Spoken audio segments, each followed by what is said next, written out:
Hello everyone, welcome back to my channel. In today's video, I will make the second puzzle of the series here.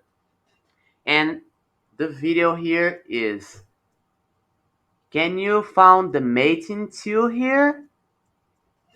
So watch until the end and you will know the answer. And subscribe my channel to help me to improve even more and share this video to more people know and see these cool puzzles. Now, let's get in. So I will allow you to pause the video and try to find the checkmate in 2.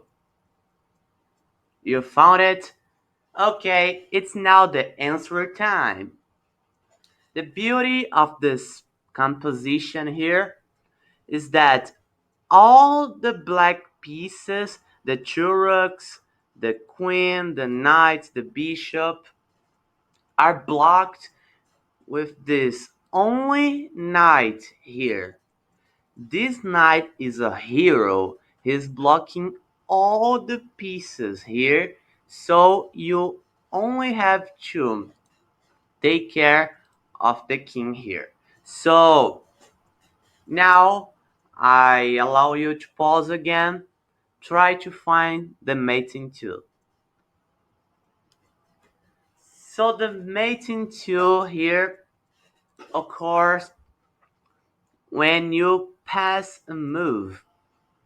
So you have to do the zigzag tactic to make the black pieces move a pawn and allow the checkmate. So the answer is king to a1 and b4, rook to c5 is checkmate. And the other variation is king to a1, a3, and rook takes a3, checkmate. I hope you enjoyed this video. Subscribe my channel, as I said in the beginning of the video, and share this video for more people to see. I will wait you for the next puzzles. Take care.